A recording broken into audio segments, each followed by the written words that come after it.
A mrkneme se na podzemko. Mistr Voodoo, ohavný gremlin. Tak zkusíme toho mistra. Tak pojď, padneš. Pěkně, konečně jsme začali. Ano, a je dole, super. Konečně jsme něco dali. Tak zkusíme ještě toho ohavného gremlina, toho masty golem je moc silnej, no. Tak gremlina ještě za houbičku. No, tak tomu jsme nic nevzali, to je totiž o náhodě, když 2 na obratnost, bohužel. Ještě arenku, doufám, že se zase posuneme nahoru trošku v pozici. 26 bychom mohli dát. To je zase o to, že začínala, no, bohužel. Tak jo, zase hlídka. Pěkně na 10 hodin, 122 zlaťáků. Proč ne? Další svět, svět 5. Tady ten jsem začal hrát kvůli těm houbičkám, který jsem si tam dobil za 100 předtím. Tak, zase hlídka. Tady začneme arenkou teďka, pro změnu. Úroveň 16. Proč nás to losuje proti tak vysokým? Malá šance, no, stejně jsme to nedali, no.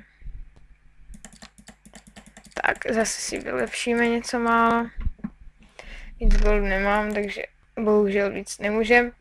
A tady to podzemí, no.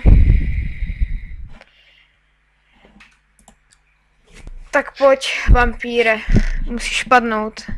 O 2 levely vyšší, škoda, tak ještě jednu houbičku. Myslím, že by mohl padnout. Aha, no, tak teď mu zbylo přes půlku, což je taky velká škoda. Předtím mohl padnout, jak mu zbylo přes 1000 HP jenom. Tak jo, tady nechci proklikávat ty houbičky, šetřím si je pořád a pořád. Až budu větší level, takže tak je víc budu používat. Tak, hlídka. A teď už by měly být ty vyšší levely. Teď by to měla být 29. Ano, skoro 30. Chybí kousek. Tak, hlídka. A tady jsme na tom jak... Tady už máme i elíky dokonce, takže tady zase větší šance. Tentokrát si ulepší ty životy teda spíš. Štěstí. Ať máme štěstí samozřejmě. A zkusíme tady zaútočit na mága, na 30. Ale byl vyšší, ale tak má hulku na obratnost a inteligenci, tak to bychom mohli dát. A ano, dali jsme ho. V pohodě. Tak super. Ještě se podíváme do čaráku. Ještě je tady, jo, nemám goldy, tak nevadí. Už jsem si to vylepšil do těch statů, takže škoda. Tak, tady máme kamenný obr a masitý golem, no. Tak zkusíme kamenného obra. Kolik je level? 38. A ten druhý. Masitý golem. Ten je 40. No, tak ten je ještě dál, no. Tak ještě zkusíme jednou tamto, třeba mu vezmeme aspoň víc teďka. Aspoň by trošku větší šance. A půlka, no. Ještě pořád máme čas na to, než ho sundáme. Tak. Hlídka a přejdeme na moji hlavní postavu, nejvyšší level. 75, lukostřelec na světě 15. Tak, tady mám full elíky. Zase si odklikneme hlídku. Tak, tady nemám žádný epiky, no, jenom jedny boty, který už taky budu muset brzo vyměnit, protože na všechno 60 oproti, když mám na jeden stat 140, dá se říct, že teďka už, tak to už je fakt zlý, takže to taky pak vyměníme, bohužel tady nemám žádný houbičky teďka, takže to nemůžeme ani zkusit. Takže dáme nějakou tu arénku zase ať se zase šoupneme nahoru, 72, tak teď bychom zase mi mohli dát nějaký nižší level. A v pohodě, 3/4 HP nám zbylo, super.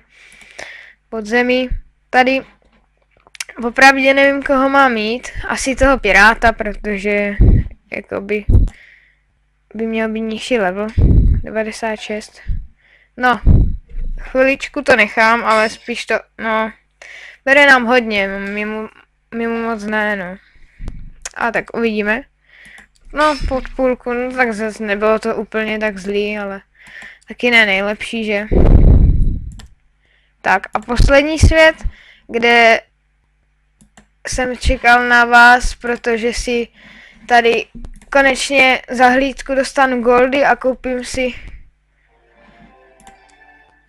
1600 goldů, pěkně. A koupím si tady tu o dost lepší zbraň, můžete vidět. Tady 88 sil, tady 115 a ještě o 10 větší poškození, takže no, nemusím ani váhat. Tak, pěkně. O 3000 dokonce, no tak to je bomba. Ten rozptyl je fakt super, tak tady to můžeme prodat, co s tím taky. Tak a tady máme asi největší šanci na podzemí, protože jsme si teďka tak vylepšili tu zbraň.